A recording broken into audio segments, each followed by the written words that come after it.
1000 videos की series में आज हमारा 320 नंबर का video and friends differential calculus की जो हमारी सीरीज चल रही है उसमें देखिएगा आज का हमारा क्वेश्चन क्या बोलता है।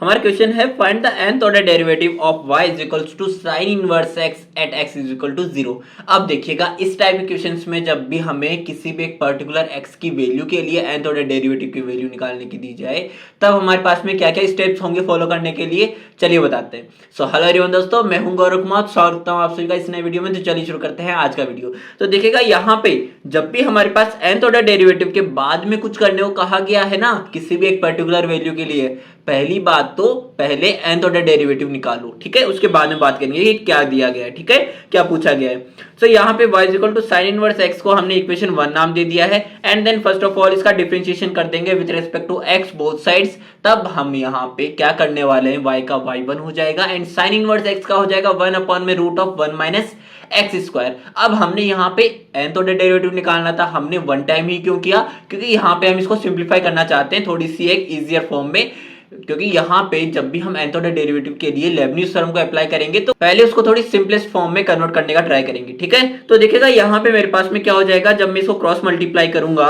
तो मेरे पास में आ जाएगा y1 root of 1 minus x square is equal to 1 and then जब हम बोथ साइड्स स्क्वायर कर देंगे तो मेरे पास आ जाएगा y1 square 1 minus x square and is equal to 1। तो यहां से मेरे पास में इसको एक बार और अगर हम डिफरेंशिएट कर दें तो मेरे पास में क्या होगा ना कि इसमें से जो एक्स्ट्रा टर्म्स है इनको हम अलग से करके लिख सकते हैं, यानी कि इसको थोड़ा सा और सिंप्लीफाई करके लिख सकते हैं। कहने का मतलब है कि यहाँ पे दो डिफरेंशिएबल फंक्शंस है, उनका मल्टीप्लिकेशन है, तो मेरे पास में u एंड v का मल्टीप्लिकेशन जब होता है तो यहाँ पे डिफरेंशिएशन कैसे होता है, u डैश v प्लस में v डैश u।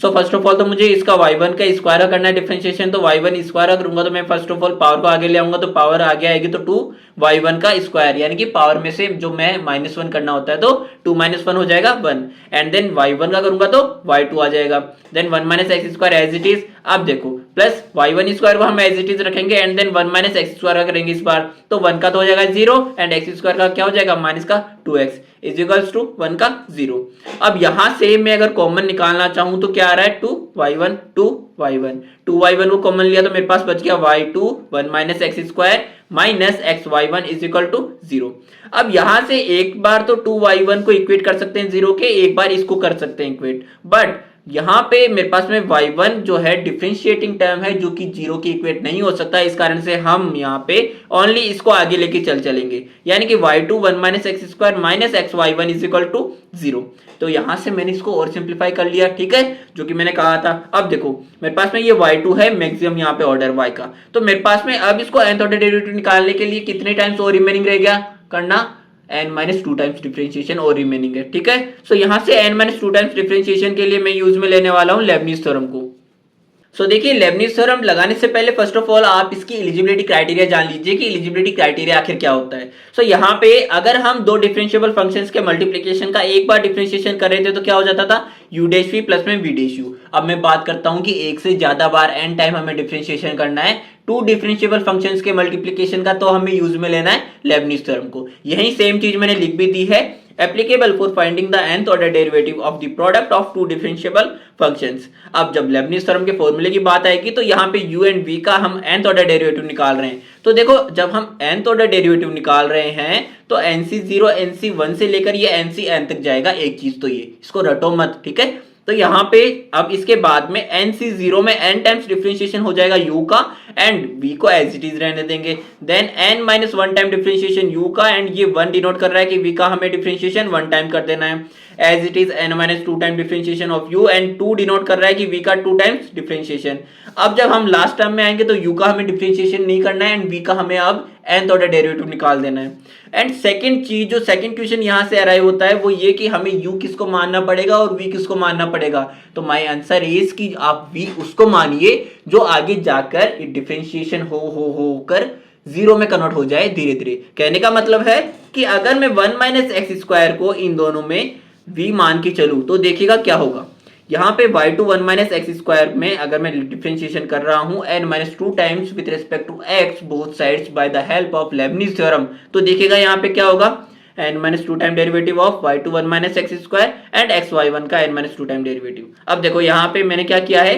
y2 को मैंने u माना है, तो n-2c0 एंड देन u मैंने माना y2 को, तो d ऑफ n-2 y2 आ जाएगा and then 1 - x² as it is. अब नेक्स्ट टर्म में n-2c0 के बाद n-2c1 निकालेंगे, तो n-2c1 यानी कि n-2 - 1 यानी कि n-2 - 1 यानी कि d ऑफ n-3 यानी कि n-3 टाइम्स डेरिवेटिव अब क्या होगा y2 का, एंड देन ये 1 डिनोट कर रहा है कि हमें 1 - x² का वन टाइम डेरिवेटिव निकाल लेना है। कहने का मतलब है कि यहाँ पे हम एक बार भी डिफरेंशिएशन नहीं करें, यहाँ पे जब हमने एक बार डिफरेंशिएशन किया तो मेरे पास में क्या आ गया -2x। अब जब मैं इसके आगे वाले टर्म में इसको 2 टाइम डेरिवेटिव निकालूंगा तो मेरे पास में -2 आएगा, बट जब मैं इसके और आगे वाले टर्म्स में निकालने का ट्राई करता हूं, यानी कि इसका जब हम 3 टाइम डेरिवेटिव निकालेंगे इसके नेक्स्ट टर्म में, तो उसकी वैल्यू 0 आ जाएगी, बिकॉज -2 का एक बार और हम डेरिवेटिव निकालेंगे तो 0 आएगा, जिसके कारण हमने v उसको माना है जो आगे जाकर एक बार के लिए हमारे पास एक टर्म पे 0 में कन्वर्ट हो जाएगा। ठीक है, सो यहाँ पे अब देखो इन सभी को एक बार मैं समराइज करके देखूं तो मेरे पास में n-2c0 y2 का n-2 time derivative and then n-2c1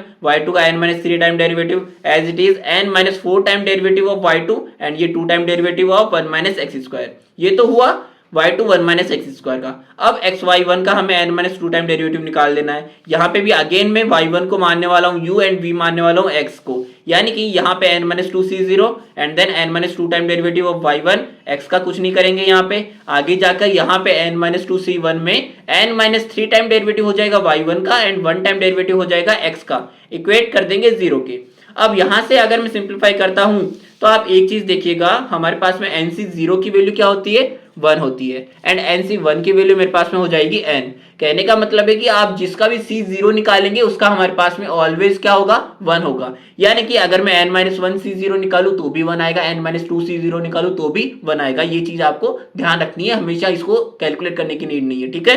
second चीज nc1 में भी एज इट इज ऑलवेज जिसका भी c1 निकालेंगे वही वैल्यू आ जाएगी, यानी कि nc1 है तो n आएगा, n-1 c1 है तो n-1 आ जाएगा। आप इस फॉर्मूले में लग के भी ट्राई कर सकते हैं। हमारे पास ncr का फॉर्मूला क्या होता है n फैक्टोरियल अपॉन में r फैक्टोरियल मल्टीप्लिकेशन n-r का whole factorial.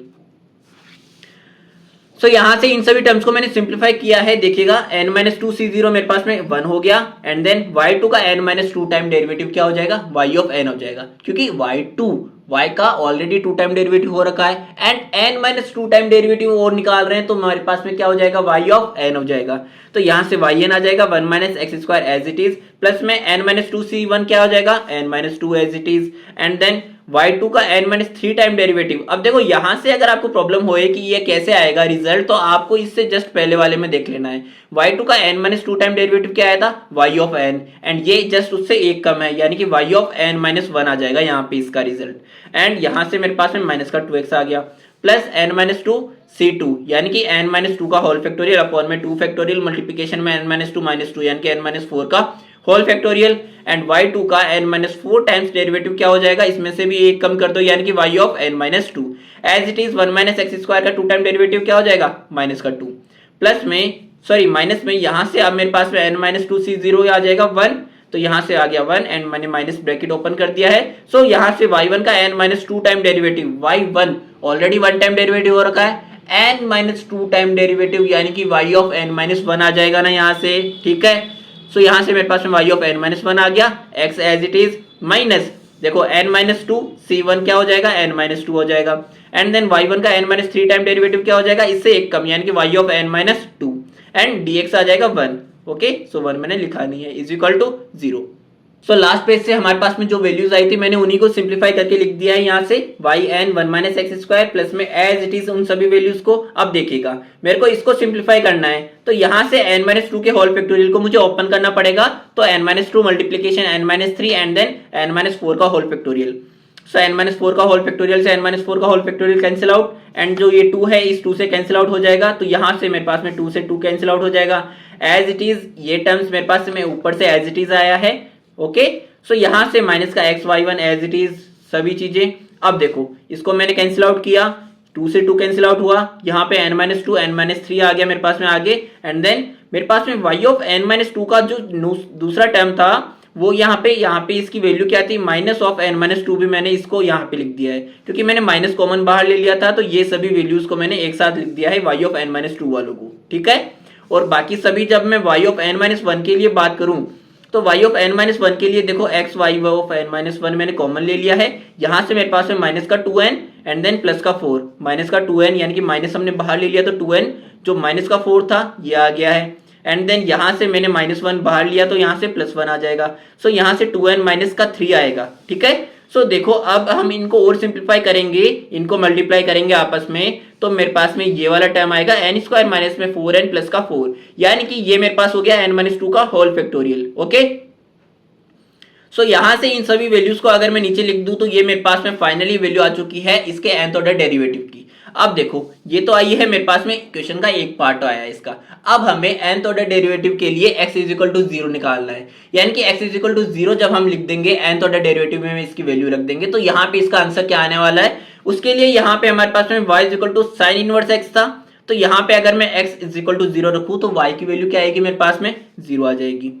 As it is अगर मैं y ऑफ n 0 निकालना चाह रहा हूं तो मेरे को फर्स्ट ऑफ ऑल इससे स्टार्टिंग में जो हमने रिजल्टेंट वैल्यूज निकाली थी y1 y2 y3 उन सभी के लिए वैल्यूज निकाल लेनी है x इज इक्वल टू 0 पे। ठीक है, तो यहाँ पे मैंने क्या किया है, जो हमारे पास इक्वेशन 2 से y1 की वैल्यू आई थी यहाँ पे x इज इक्वल टू 0 रखा है। ओके, तो यहाँ पे मेरे पास में y1 की वैल्यू क्या आ जाएगी, 1 आ जाएगी। एज इट इज जो हमारे पास इक्वेशन 3 आई थी जहां से मेरे पास में y2 की वैल्यू हम निकाल सकते हैं, तो y2 at x is equal to 0 के लिए हमारे पास में इसमें x इज इक्वल टू 0 रखना पड़ेगा, तो ये तो मेरे पास में 0 हो जाएगा। यहां से y2 की value at x is equal to 0 क्या आ जाएगी, 0 आ जाएगी। एज इट इज अगर मैं इक्वेशन 4 जो कि हमारे पास रिजल्टेंट आया था nth order derivative y of n, इसमें x इज इक्वल टू 0 रख दूं तो मेरे पास में देखो ये वाला term y of n at x is equal to 0 हो जाएगा, माइनस ये पूरा 0 हो जाएगा क्योंकि x मल्टीप्लीकेशन में है एंड देन n माइनस 2 का whole factorial y of n minus 2, यानी कि अब देखो सेम चीज को मैंने यहाँ पे लिख दिया है, यहाँ पे